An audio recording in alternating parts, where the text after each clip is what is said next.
अभी अभी मेरठ की एक घटना बहुत ज़्यादा वायरल हो रही। पूरी की पूरी वारदात सुन के बताइयो कि इस भाई ने बिल्कुल ठीक करा या गलत करा, कानून को अपने हाथ में लेके। और इस भाई ने पुलिस प्रशासन की और कोर्ट की बहुत सारी पोल भी खोली। घटना है मेरठ की। एक प्रदीप नाम का लड़का, जिसकी 1.5 साल पहले पत्नी सुरेंद्र नाम के एक आदमी के साथ घर से भागी और वहां उसने सुरेंद्र के साथ जाकर कोर्ट मैरिज कर लिया।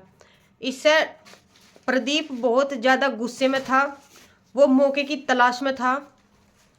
आखिरकार बुधवार के दिन प्रदीप को सुरेंद्र मोटरसाइकिल पर कहीं जाता रहे तो आपस में एक दोनों टकरा जा।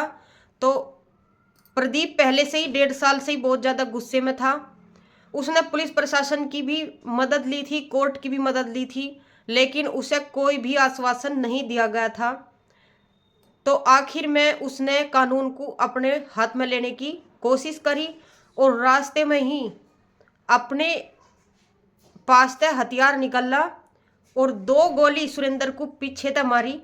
जो 2 गोली सुरेंद्र के पीछे कमर में लगी और एक यहाँ कनपट्टी पे मार दी, जिससे सुरेंद्र का ये सारा ही मुंह, दिमाग विमाग सब कुछ निकल के बगल हो गया और उसकी मौके पे ही वहीं मौत भी होगी।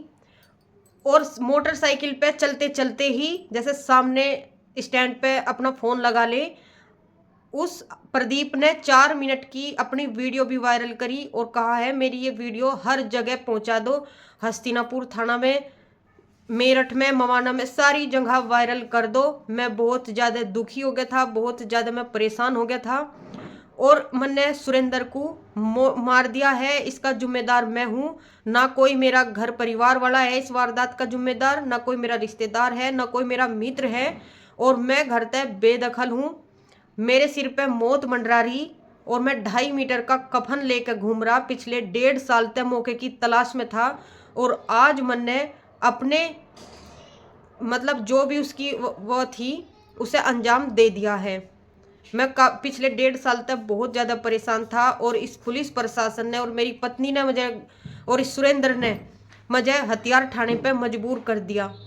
आज मैंने इसका काम तमाम कर दिया, इसके बाद मैं अपनी पत्नी को जाकर मारूंगा और इसका जिम्मेदार केवल मैं हूँ।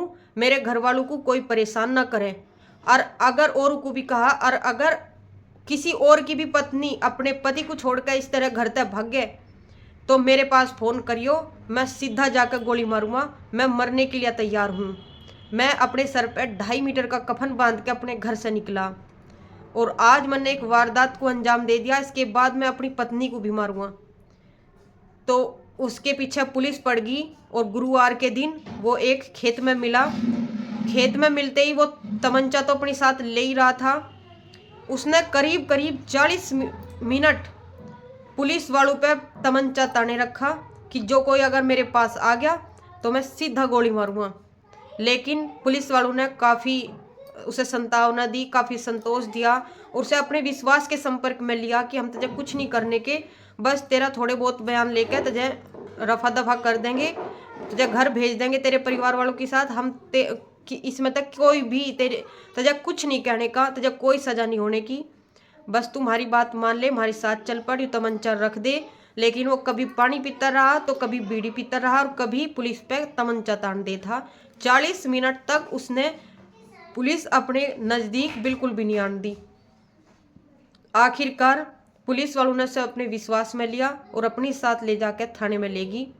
अब उस पर आगे क्या कार्रवाई होगी ये तो आगे टाइम बतावेगा। पर यह न्यूज़ एक बहुत ही ज़्यादा वायरल हो रही और कुछ इस न्यूज़ को पढ़ने वाले जो भी ऑडियंस है कुछ कह रही कि भाई ने एकदम सही करा। अगर किसी की पत्नी घर तक भाग गए तो उसका हाल यूं ही होना चाहा। सबकी अलग अलग प्रतिक्रिया है।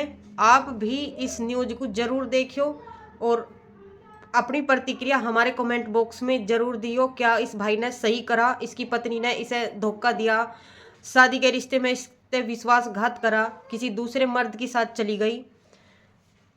वैसे कानून को हाथ में लेना नहीं चाहता, पर इस भाई को अपनी इतनी ज़्यादा बेइज्जती महसूस हुई कि इसकी पत्नी किसी दूसरे के साथ जाके और कोर्ट मैरिज कर ली, उसके घर पे रहने लगी। तो इसे अपनी बहुत ज़्यादा बेइज्जती महसूस हुई, बेइज्जती का काम भी है।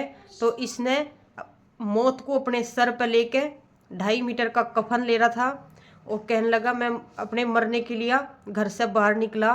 पुलिस वालों को भी कहा कि तुम तो मेरा हाफ मर्डर करोगे, मैं अपना पूरा ही मर्डर कर दूंगा, मैं थारे तक डरता नहीं।